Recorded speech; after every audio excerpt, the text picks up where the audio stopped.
Hello and welcome to a sad edition of Turned Out a Punk. I'm your host, Damian Abraham, and today I'm going to be talking to you about the late, great drummer Clem Burke.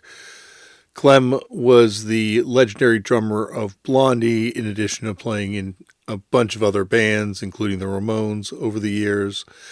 I was a fan of lots of projects that Clem was in, and was lucky enough to have Clem on the show a couple of years ago, and Tristan and I decided it would be we wanted to repost this, of course, without the ads and stuff, just so everyone gets a chance to kind of hear Clem talk about some of his great history. He's a rock and roll Hall of Famer, but he's someone who I think has a deep, deep love of this music that goes beyond just the recognition he gets for Blondie. He was someone who, as he says in this interview, like loved touring and playing this music and just being out there and getting the chance to do this and provide this beat that has inspired so much, like everything that came after it. So thank you to Clem for everything he did.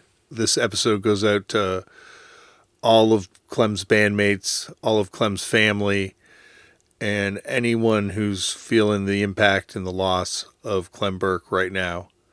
Thank you, Clem. Rest in peace. Clem, thank you so much for coming on the show. Thanks a lot, Damian. Appreciate being here. Well, as I was just saying off air, I was recently wishing this would happen to our mutual friend, Josh Cantor, and now here it is happening. So wish upon a Josh and your dreams come true. So thank you for being here. Right. And hello to Josh, brilliant keyboard player. He's in a band with me called the Split Squad.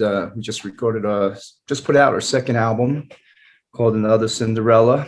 And Josh and I were just in France not too long ago, traveling around in a van and doing a bunch of shows. We did a really cool festival in Bordeaux with the Schizophonics.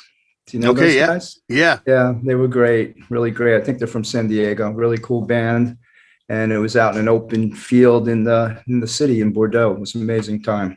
Well, and also Kurt from the Fastbacks was playing with you on that tour, right? That's right. Yeah, Kurt was with us as well, which was great. It was great to play with him and legendary guitarist from the Seattle scene and really cool guy. So yeah, it was an interesting group of guys driving around in a van around France for, I think, 2 weeks or so. It's really fun. Josh and I were talking about it, and it really is like a power pop supergroup when you have, Plimsolls and yourself and Fastbacks, and you've got like a real who's who. Keith from the Fleshtones. That's Fleshtones too, absolutely. Yeah. It's a real like I don't know, it's such a cool band because it does bring all these sort of connected but disparate kind of power pop scenes that were springing up independently all over America together. Right, and I think with the Fleshtones, I think I played on their very first recordings back in the day. That led to their record deal with IRS and all that. So we've been friends for a long time. Fleshtones a great band. And also, didn't you play with the Plimsolls on a session? I did. I played with the Plimsolls. We did an album called Cool Trash that came out quite a few years ago now. Yeah, right. I did play with them, and I kind of have this recurring theme that I'm become the anti-Spinal Tap drummer. I kind of fill in. Yes. For the drummers that are not around any longer or not in the band any longer, let's say. But yeah, I did play with the Plimsolls and a really great band. That song Million Miles Away is kind of like a new wave classic. Absolutely. Well, we're going to talk about hopefully a lot of that stuff, but I got to start off the way they all start off here, which is, Clem, How'd you get into punk? Do you remember the first time you ever came across the term? Well, I think probably with Iggy. With the Stooges. I mean, there was a group of friends when we were kids that all liked the Stooges. And I think they were referred to as punk at the time. And of course, along with sort of kind of garage rock, to me, it was kind of punk rock, like bands like The Music Machine and, just on and on. I think the term was around in the 60s. I mean, I think that's when I first became familiar with it and as related to music. And I would say the Stooges were probably the first punk band that I, really liked a lot. Because you were heavily into music from a very young age, right? Like you had that one band Sure. that covered Zappa and Captain Beefheart back to back at a school assembly. Right, right. Yeah, we did do that. And the music teacher pulled the plug on us. We Before were you got doing to that. Beefheart, or was it during the No, we were Zappa? doing that song Willie the Pimp. I think it's a Beefheart song. Yeah, it is. Yeah. And yeah, that was pretty funny at, 10 o'clock in the morning, school assembly. But yeah. Well, and obviously that stuff had a fan base, but it wasn't necessarily mainstream music. So where were you kind of hearing about music at that age? Well, the people that I played with at that school assembly were all very much into Frank Zappa. And I think that album Freak Out, we were all into as kids. We just kind of looked for the more sort of out there stuff. We're listening to the Stooges, listening to Mothers of Invention. Yeah, I don't know. It just, the inception of my interest in music was very early on. So yeah. What was the root of the inception of loving it? Top 40 radio in the States, the playing, at the time, things like Paul Revere and the Raiders or the Music Machine or the Stones. So to me, the Stones were kind of a punk band, really, Nah, yeah, I I'm think definitely. yeah. Well, it's interesting to kind of look at them as being sort of the genesis of that sort of American garage rock stuff you're talking about, and how it is Sure. like that is ultimately, yeah, the genesis of American punk rock. Right, right. I mean, the Seeds, Pushing Too Hard. To me, that's like a punk rock song. Mm-hmm. Sky Saxon. I co-produced a record for Sky that was called King of Garage Rock that came out on Cleopatra Records a few years back. It was very interesting to work with Sky. You just don't want to let him know where you live, basically.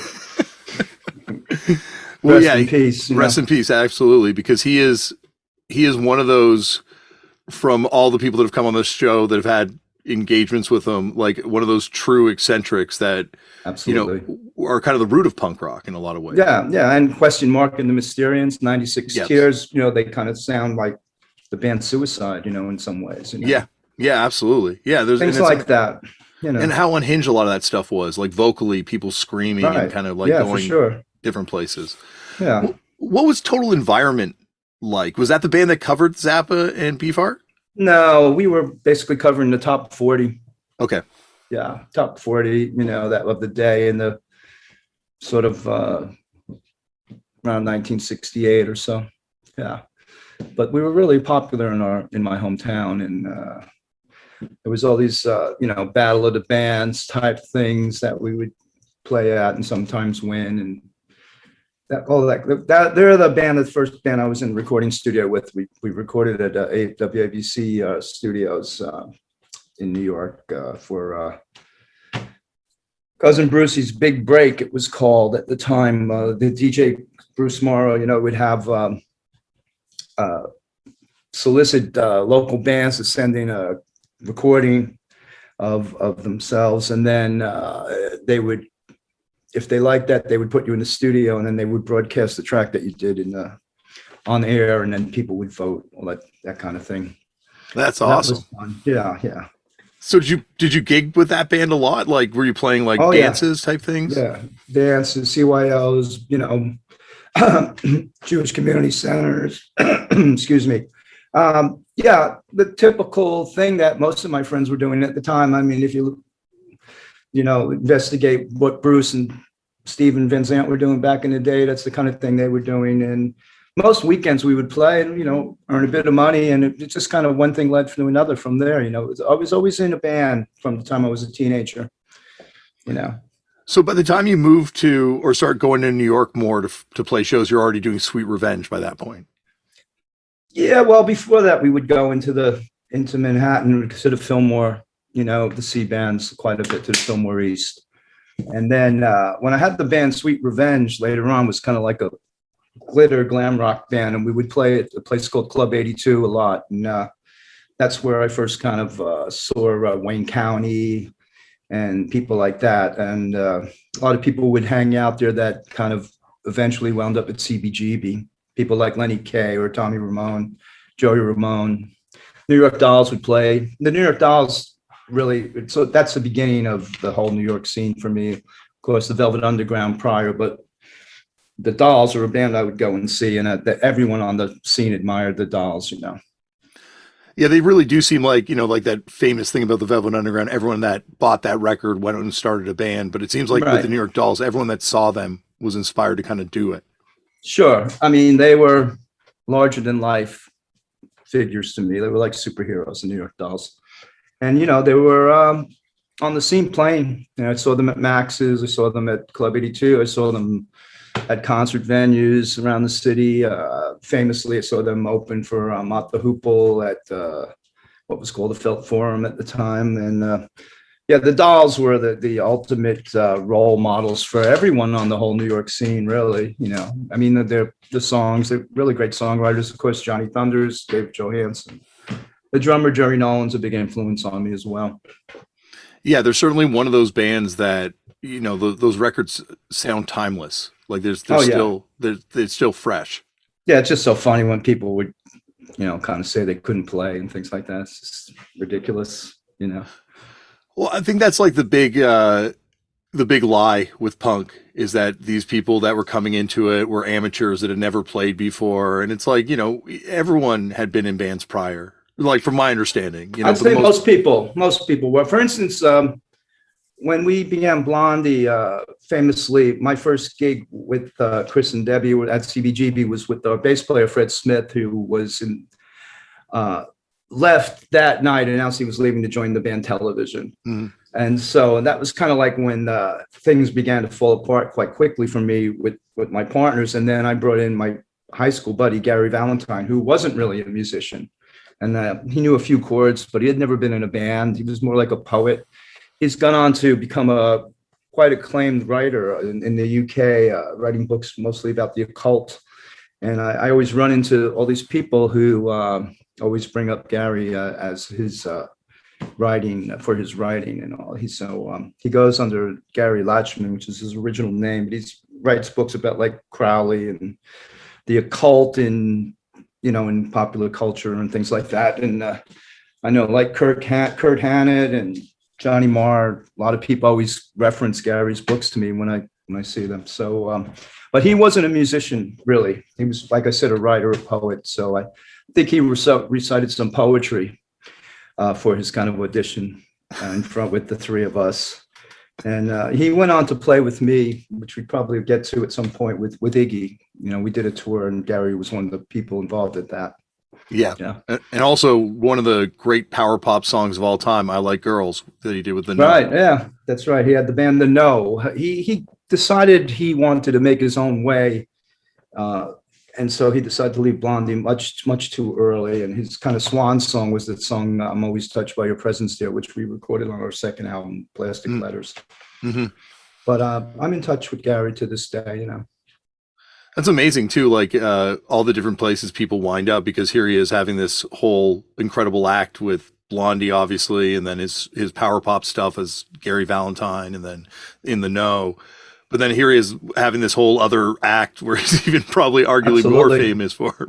Yeah, arguably, he is much more famous. I'm not particularly have that much interest in the occult, but I know he's, as far as people that are into such things, he's considered to be quite an authority nowadays. Yeah, it's amazing. Who were some of the other bands that you would have been playing with Sweet Revenge? Like, was Milk and Cookies kind of part of the scene, or any of the pre-Ramones bands, or? Well, that band, the Neon Boys, that Richard Hell and Tom Verlaine had played at Club 82.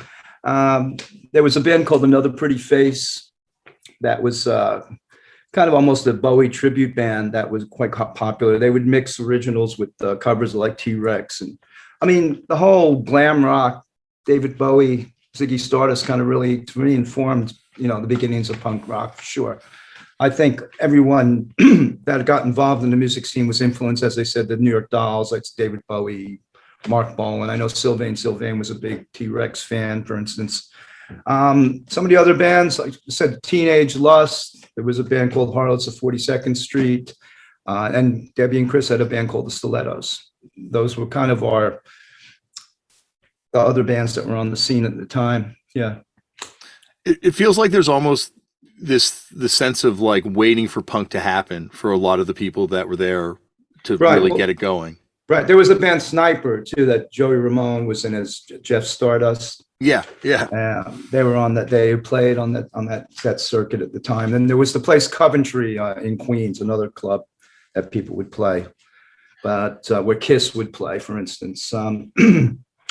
Yeah, I think people were waiting for something to happen. It's almost like the whole scene at Club 82 kind of morphed into the whole scene at CBGB with most of the people that hung around there kind of made their way around, it was virtually around the corner to the Bowery to CBGB.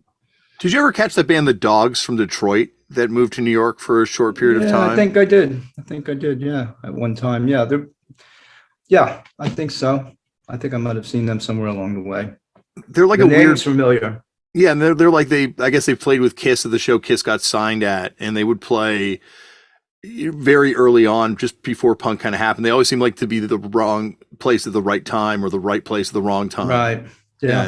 And stuff. No, it's interesting with CBGB, that whole scene. I mean, many bands played there, but really the bands that had any kind of real success, I probably could count on two hands, really.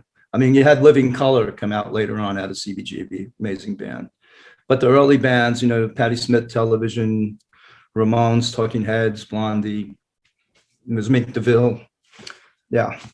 Well, it's fascinating because, like you said, there's so many bands out of that scene, but there's so few that make it beyond a couple 7 inches, and right. The bands that do are obviously some of the most important bands in the history of rock and roll.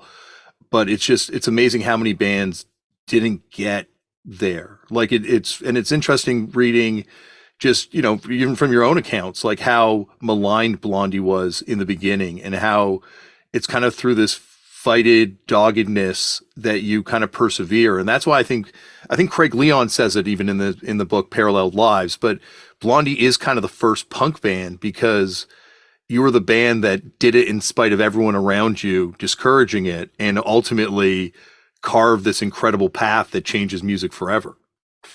Well, thank you for saying that, or Craig, thank you for saying that. But we had a really broad musical palette early on, and a lot of those attempts were not fully executed.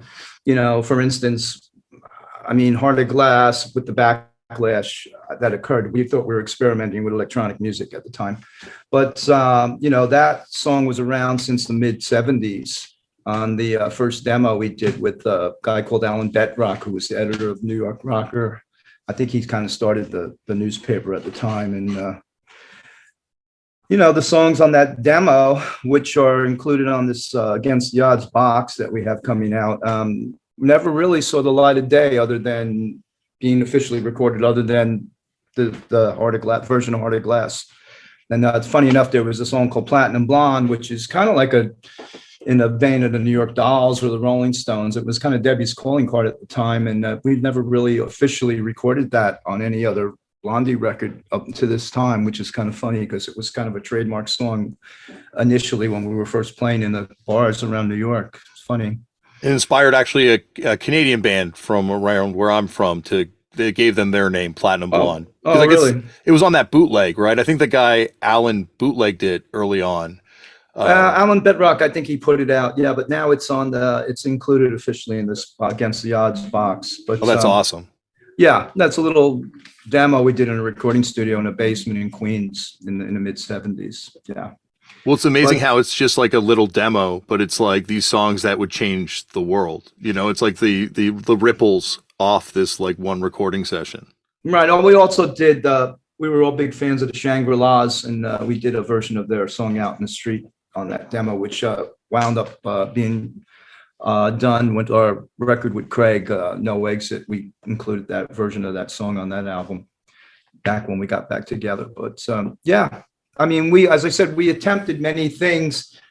Some were not fully executed until much later on. And so we had like this really broad musical palette, and the various influences of the band were all over the place as well, with soundtracks, things like Nina Rota, Fellini movies, or like bubblegum bands like the 1910 Fruit Gum Company, and the influences of the Velvet Underground and the Stooges and that kind of so-called punk rock aesthetic, and that was all kind of in the kind of melting pot of the sound of Blondie, I think. Well, I think that's such a calling card of punk rock too, is that sort of like postmodern aesthetic where you internalize all these influences and but you don't ever disguise that these influences are there. Right. Yeah. Obviously the Velvets were a role model in a lot of ways, Mm-hmm. and that influence kind of is slightly there. Things like Ripper to Shreds on the first Blondie album, for instance. And we used to cover Femme Fatale and things like that. Well, it's so interesting too how you hear about this sort of divide that it was starting to happen in New York with like Patti Smith and Blondie, and I imagine you kind of trying out for Patti Smith at one time probably felt Yeah, that divide funny. firsthand. Yeah, well, Patty, it's really she was the springboard for everyone. I think really her getting signed, in her first record that's so brilliant, and she along with the band Television, would play together at CBGB, and they created quite a stir, like sold out shows, lines around the block, and they were the first ones to kind of to bring that to fruition there. And yeah, Patty's great. She was great. It's yeah, I did had a brief audition with Patty. It was funny time at the Blondie rehearsal studio. I think my partners in Blondie walked in while we were doing the audition.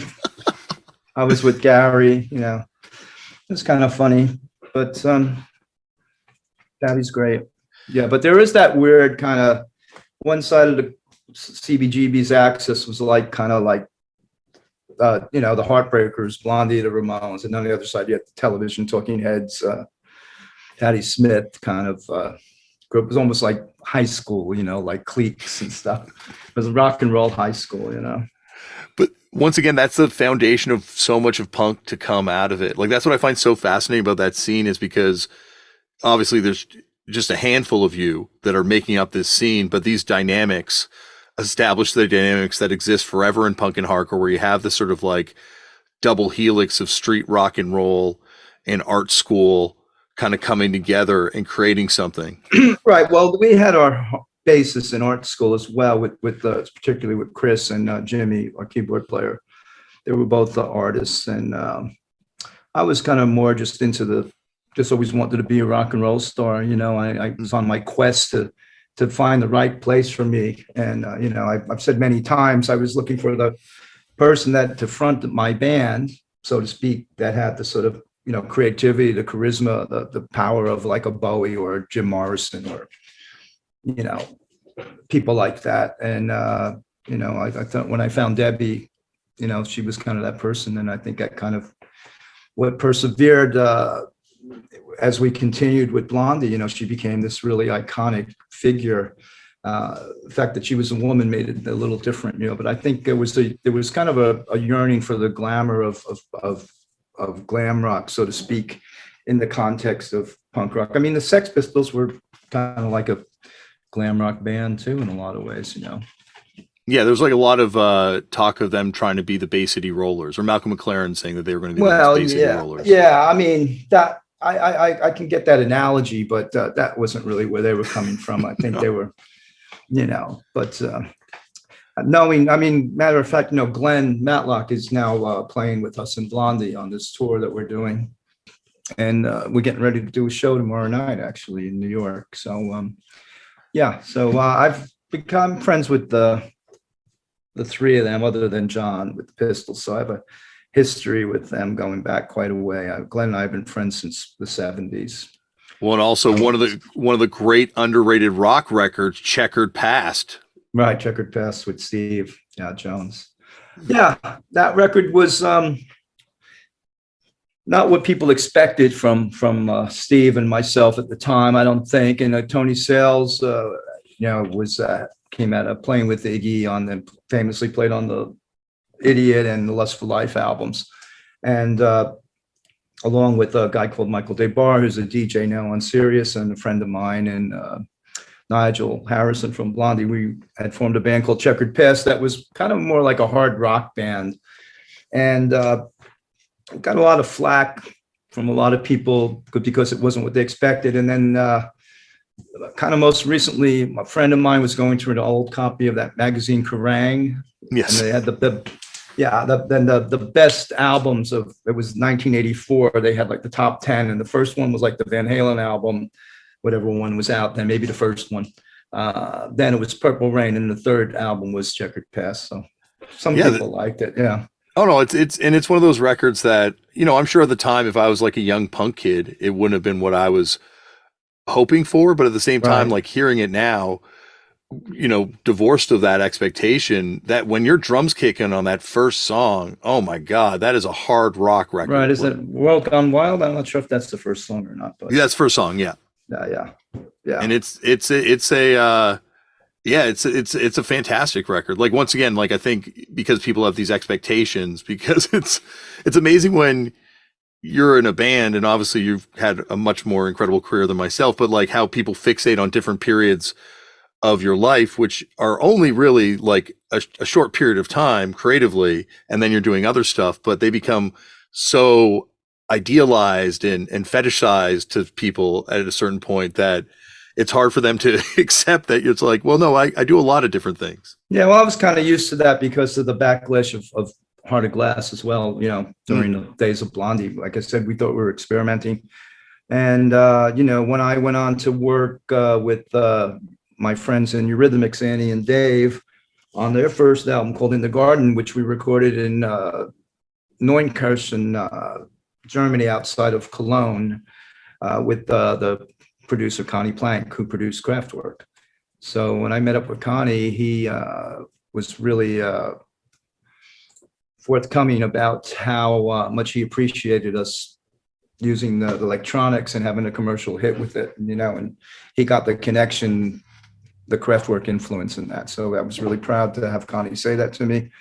He was an amazing producer, produced Devo, and, worked with Brian Eno quite a bit. And it's actually a really cool documentary that Connie's son did about him that you could probably find on YouTube, because he's not really very well known in the States, but Connie Plank, he was a really great producer. He worked with us with Eurythmics on a few other things after that as well, on this album called Revenge.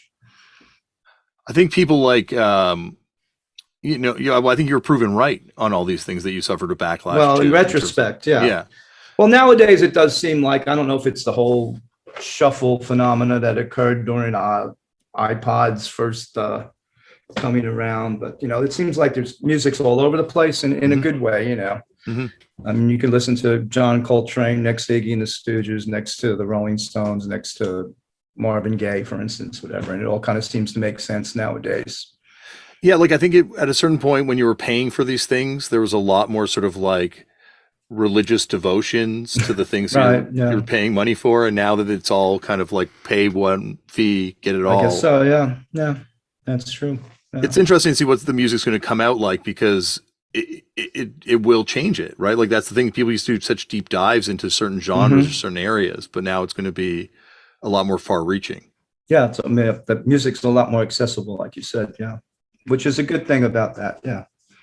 You also produced two of my favorite power pop band, and played in the Colors as well. Oh, right. The Colors and the Speedies. Right.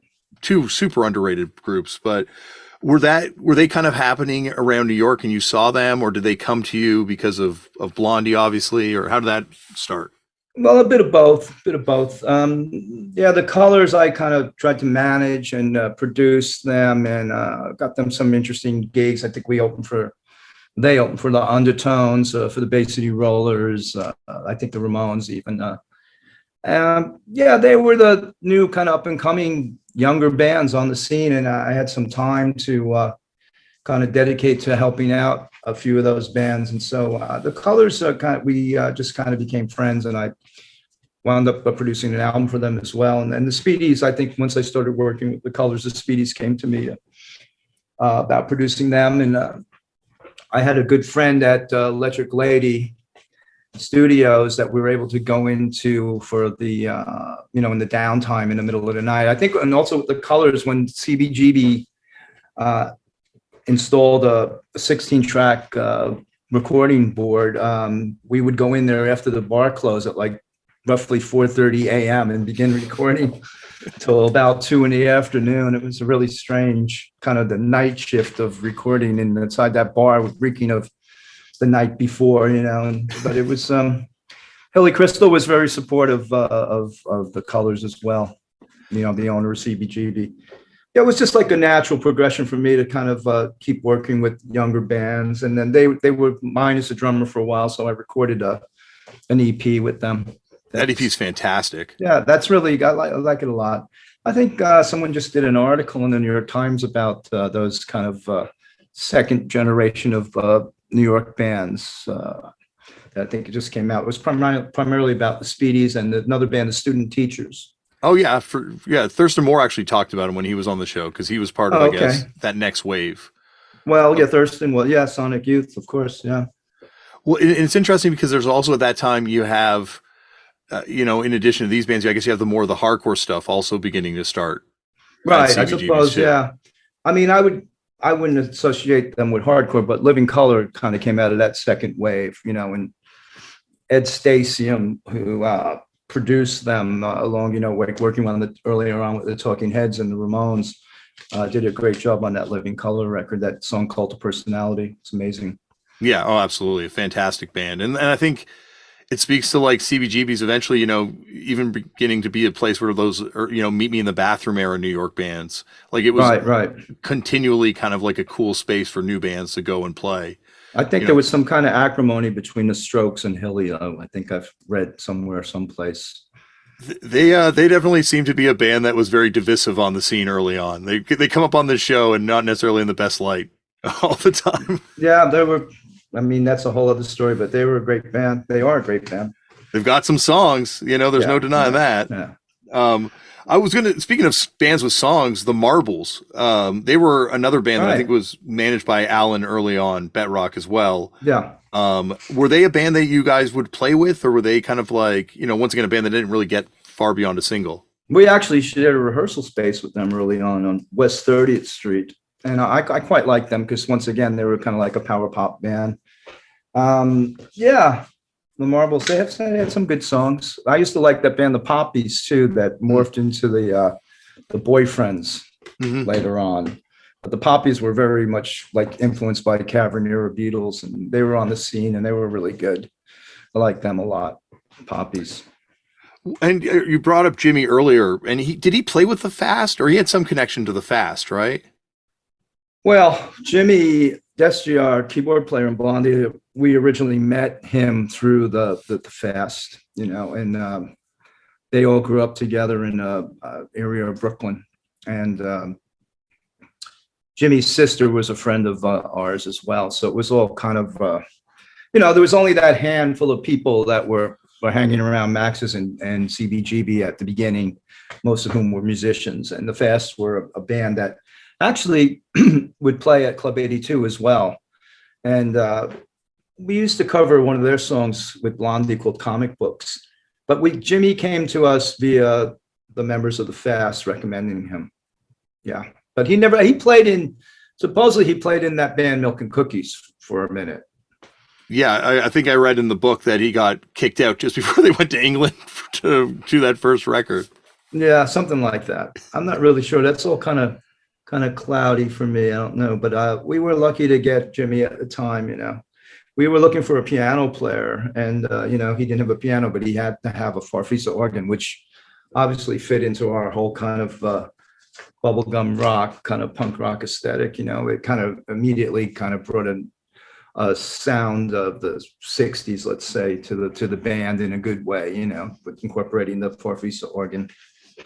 It's interesting to think of how different it would have been if you had found a piano player instead, like how that would have changed. Because obviously the Farfisa organ in Blondie is a massive influence in your way. Early on, right. The first album, yeah. And yeah, in general, right. You're right.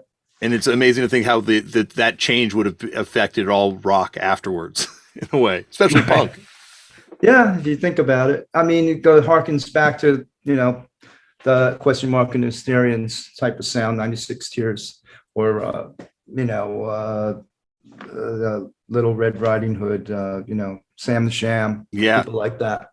I just took my kids to an amusement park yesterday, and they played Little Red Riding Hood as we were walking in, and it's such an over the top song to hear in a children's kind of Yeah, environment. really. Yeah, it's a kind of yeah, yeah. Once you think about it, yeah, it's kind of yeah.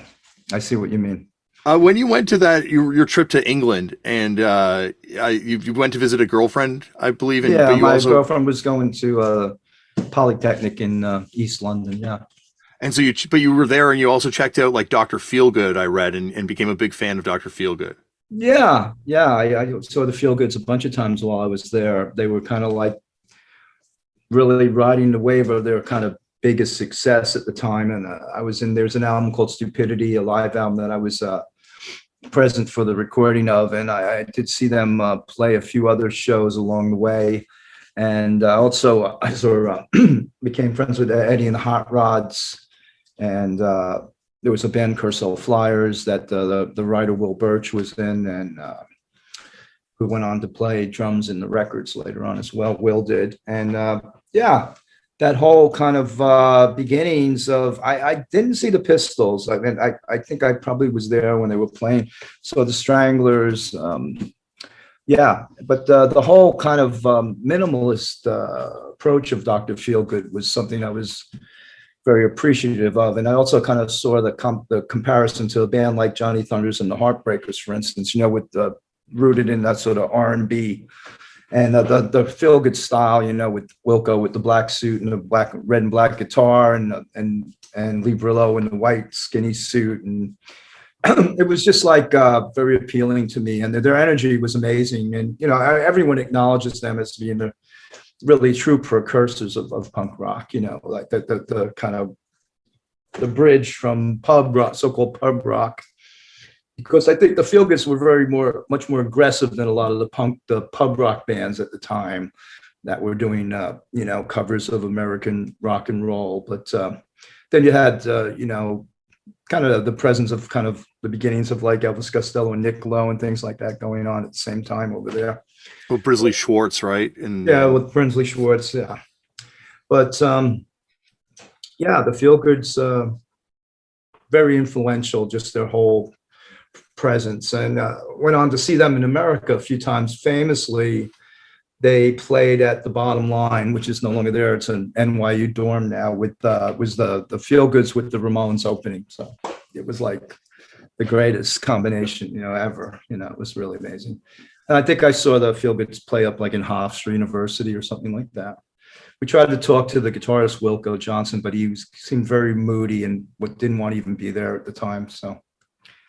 Yeah, there's a great documentary about the Feelgoods. You've probably seen it, Oil City Confidential. Absolutely, fantastic. Kind of spells it all out. Yeah, it's amazing. Julian Temple, great job on directing that. It's really, I think I'm in it for like a second too as well. I think because as you referenced, it's become kind of folklore how I brought that album back to the States, and we had a welcome home party for me that we had in the Blondie loft, and that record stayed on the turntable all night, just being played over and over. Everybody really liked it. Well, I love that kind of cultural football that's being tossed back and forth between English rock and roll and American rock and roll, where right. And it just like that influence that you kind of have on each other's scenes. It's just so fascinating to look at, and I guess it goes right up until like bands like the Strokes, where you have them getting much more popular in the UK before they get popular in North America. Right. Well, that was the case with Blondie as well. Our early success was in Europe and in Australia. But yeah, we always kind of thought back to Jimi Hendrix, how he went to England and became popular. So yeah, the Strokes are another band that definitely had the success in the UK much sooner and much bigger than in the US at the beginning, for sure. Well, speaking of UK, there's that famously terrible NME review that Charles Murray did of Blondie. Oh, right. Blondie will never make it and all that kind of stuff. Like one of those. Yeah, I know Charlie Murray. He's very opinionated, but he's written some good stuff along the way, but he was wrong about that. So it's funny. It's amazing when you go back and read it now in right. A lot of ways. It's terrible in a lot of ways when you read it now, but also just how completely the inverse. It got it with the history. But had that come out by the time you had gone to England for this trip? Oh no, no, that was a little later. Okay. The band was going, but I was telling people about the band when I was there, but it was very early on, and that was the whole thing. When I began to see bands like Eddie and the Hot Rods and Dr. Feelgood, I could make the comparison to what was going on in New York, because it was kind of pretty much completely underground at that time. It wasn't really well known with CBGB and all that. I remember I kind of got a ride back from a gig with the members of Eddie and the Hot Rods. I remember telling them about the New York scene and about Blondie and bands like that, television, things like that. So it was very early on. It was before the media kind of picked up on any of it. And we were pretty rough, that was the whole deal. We always kind of say the same thing about CBGB, how it was kind of like workshop for us. You're able to make your mistakes in public, and, for better or worse at the time, much of it was not recorded. It was just kind of happened there in thin air, and then it was gone. So Bob Gruen was probably the only one who had the looking The black and white ahead, film camera. Had the video camera, and had enough whatever word I'm searching for to realize this is probably something that's going to kind of continue, and it'd be great to document it. He was early on, documenting everything that was going on. I mean, that film that he made about the New York Dolls is amazing from all the footage that he had on them. But it was all word of mouth, and so we could screw up. I mean, there's some of that footage of the Ramones arguing with one another on stage at CBGB and things like that. So it was really like a workshop. So it was like an anything goes atmosphere, so that was a good thing. Yeah, maybe he saw us on probably most nights were not that good with Blondie early on. There was always something screwing up. So, but I think we persevered, Well, and I think that's what's so punk about it, is because it's real, and that, like, the show might not be great, but it's going to be a real show. And obviously Blondie now is like, I saw you with Garbage a couple years ago when you came through Toronto, and it was, it's still unbelievable. Like, the show is incredible, but like, there's still that honesty on stage where it's not like the Ramones where everyone's kind of got a costume on. And I guess, Elvis Ramone, you would know this firsthand, but with Blondie, it's the real people up there, and it's very authentic. Well, that's nice of you to say that. Yeah, my time with the Ramones was brief, and I'd been asked to join many times. I mean, I was with Tommy in the UK when they were on their tour with the Talking Heads, when we were touring with Television on our first UK tour. And Tommy at that time had told me he was planning on leaving the band. He just couldn't take everything, the politics, the pressures. And he really wanted to just become what he had set out to become, a producer. And, I was asked to join back then. And it was always, Blondie was always going on. Finally, when I was asked to join, when I accepted, I should say, was a very strange time. Johnny refused, he wouldn't rehearse. I always make a comparison, like picking up a guitar for him was like picking up jackhammer. I mean, he was brilliant, but I don't think he wanted to know about rehearsing and things like that. He just kind of wanted an immediate transition from, at the time, Richie Ramone into me, Elvis Ramone. I came up with the name. I knew they were big Elvis fans. I didn't want to be Clem Ramone. So I said, hey, how about Elvis Ramone? And at the time, I didn't have my haircut like this. I'd been playing with Eurythmics. I kind of had more like a DA. So I go, how about Elvis Ramone? So it's amazing that part of my history, although brief, always comes up. And I mean, the Ramones were, to me, the most influential band after the Beatles. They're like the Beatles of my generation, of our generation. So influential in a particular sound, and style. But I mean, I went to high school wearing a motorcycle jacket. I used to get thrown out for not wearing a tie and wearing a black leather jacket. So I immediately related to the way they looked, which is really, they were just dressed the way a lot of kids dressed at the time. Yeah. No, I think that's the thing about them, and that's why people are always so fascinated by them, is because it's a band that, like, once again, like you were saying earlier, everyone's like, oh, it was so simple what they were doing. Everything's so simple. It's like, no, there's a lot of rules, and there's a lot of thought that went into a lot of great songwriting, a lot of great lyrics. Absolutely. And once again, a band that's timeless. Like, you can put on those records and they still sound fresh. Yeah, it's interesting that, that handful of bands, the music is the legacy and kind of it endures. It's amazing.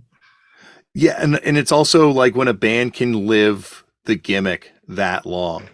I had dinner with Johnny in high school, and Oh, wow. meeting him as like just as a kid and having this like very long dinner where he's telling me like, yeah, I never practiced. He's like, I'm never going to pick up a guitar Right. again. Right. I Yeah.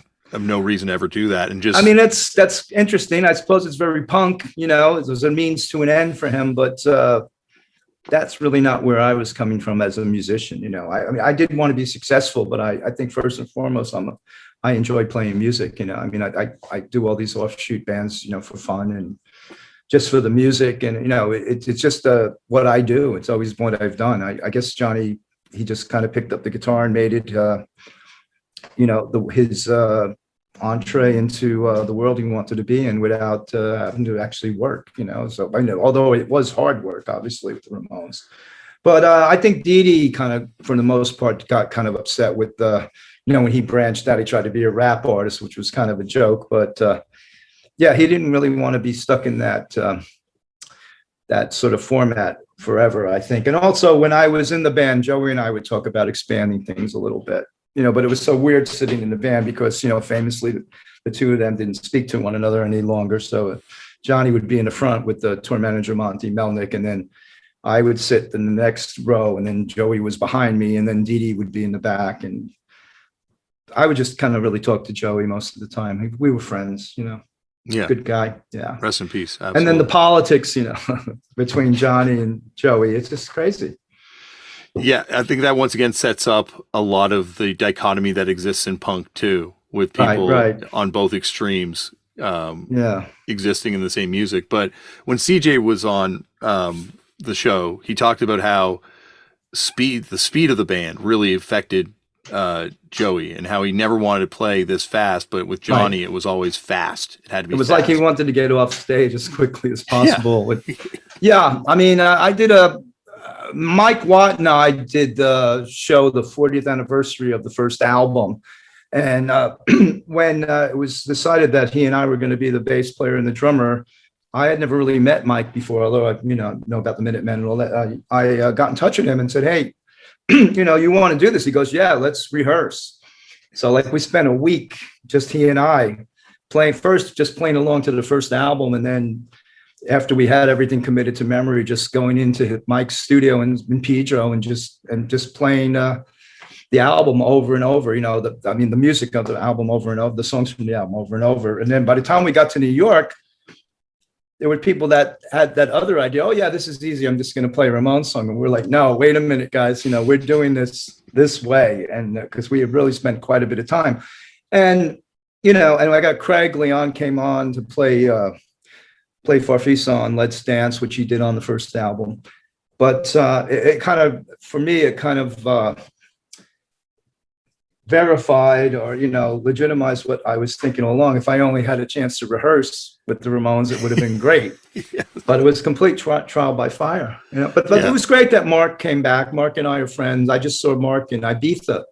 We did a DJ gig together in Ibiza, believe it or not. But I was playing like Motown and garage rock and stuff, and Mark was playing like YMCA and like blowing whistles and stuff, and dressed in his black leather jacket. It was kind of incongruous in that regard, but we had a good time being there. It's an interesting place to be. Well, different styles, I guess, to this day. Yeah, right. Mark is great. I saw his band Dust back when he had that sort of heavy metal band Dust. And of course, Mark played with Wayne County back at Club 82. He's somebody that I've known for a very long time. Wow, that's that. Yeah, and I guess the Dust is another band that I think has gotten a lot more love these days from record collectors and stuff like that, on their own, completely independent from Ramones. So.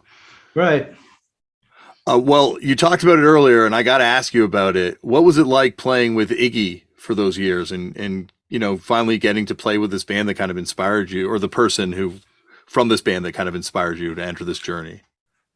Well, the tour I did with Iggy was a 6-week tour that came about.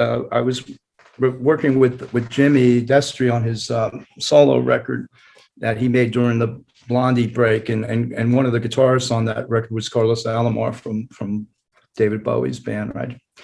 So it was an album called Rock and Roll Party that I guess Iggy had been promoting, and for whatever reason they needed a drummer, and he also asked Carlos to do it. And then I remember Carlos called me up and said, are you going to do this? And I said, yeah. And he goes, well, if you're going to do it, I'm going to do it. So we went on tour and we played some amazing gigs. One, I remember when we played in San Francisco, Allen Ginsberg turned up and we were like hanging out with him, and he's like chanting before we go on and things like that. And famously, we opened 2 nights for the Rolling Stones on Iggy's home ground, Pontiac Silverdome, like 70,000 people indoors. It was Iggy, Santana, and the Stones with no sound check for Iggy. And before the days of metal detectors, so we got pelted with all kinds of stuff. And Iggy was just on the edge of the stage, like taking it all in. And it was great. That tour was really good because it was a selection across the board, everything from the first Stooges album into the Idiot album, into the Lust for Life album, into the Rock and Roll Party album that he was promoting. It was probably the most fun. I mean, I've gone on. The mandate from Iggy was play as loud and as fast as possible. That's what he would tell us to do. So it was really great. It was great. And then of course, our first national tour with Blondie was supporting Iggy with David Bowie on keyboards when they had made the Idiot record, and we got invited to be the opening act. That was amazing. That's where our connection with David began, and with Iggy, But no, it was really inspiring, and to play with Iggy, with very big time. And luckily, that's captured on this video. That's company Target. They recorded one of our shows in San Francisco, and people always talk about that when I meet them.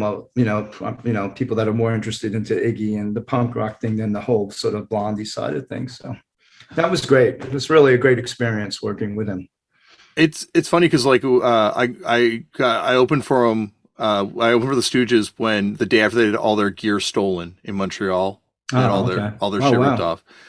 And they were. This was when Mike was playing bass, right? When Mike was playing bass, exactly. Right, yeah. And they came in the next night, and we expected them to just be, licking wounds kind of thing. But they came out, and it was unbelievable. Like one of the greatest shows I've ever seen in my life. And there was someone there, like a bunch of people there from Detroit that saw him back in the day, and they were unhinged. And it's almost like Iggy thrives from adversity. Like there's legendary Bad Stooges shows that are bootlegs where you hear him, and it's almost like he's relishing in the fact that he's got that much effect on a crowd in the negative way too. Right. Yeah, absolutely. Yeah. I remember on that video, he says something like, well, if he's like miming strumming a guitar, and he's like, if you can pretend this is a guitar, I can pretend you're an audience, things like that, or something. Yeah. Well, I think he was really great with the one-liners. When he had that song "Winter of My Discontent," which is not on the video we were doing, and you said this is a song I co-wrote with Bill Shakespeare, things like that. That's a great song. Yeah, Keith Morris, when he saw the Stooges on their last kind of run the first time around, he said that Iggy dumped a thing of water on himself and then grabbed the microphone and zapped himself unconscious. And then that's pretty outrageous. Yeah, and just. For someone to be able to do that and still do it on that level all these years later, it's like the gods amongst men type thing.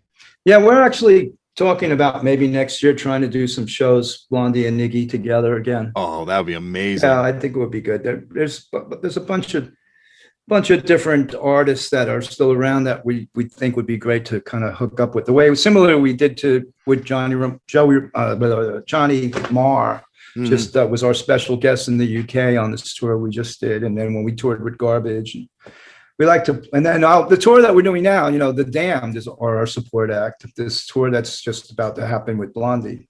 That's not coming here. I wish that was coming here. Right. Oh my God. It's kind of just the East Coast, and so we're playing Nashville and Chicago, Detroit. Yeah, that would be amazing. Closest, yeah. But if you do that tour with Iggy, you got to do Repo Man together. Well, yeah, that was good. That was good with Steve, and yeah, that was a good one. This has been unbelievable. And anytime, Clem, you want to come back on the show and talk about punk or Josh Cantor or anything, know that you're always welcome. Okay, Damien, thank you very much. And it was great talking to you. And yeah, I guess we're supposed to be plugging this Against the Odds box set that's coming out actually Friday. It's really for Blondie super fans. And we also coincidentally just recorded a new album. So we're looking back and looking forward at the same time. So there'll be a new Blondie album next year. So we're give it another 18 months.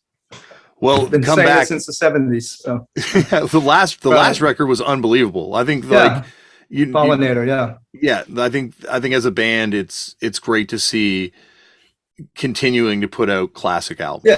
Yeah. That was kind of our mandate when we got back together in the late 90s, was we had to start making new music again. So thanks a lot for your time. Appreciate it. And I've caught your podcast many times. It's a great show. Keep up the good work. Oh my gosh. Well, now you're leaving me blushing.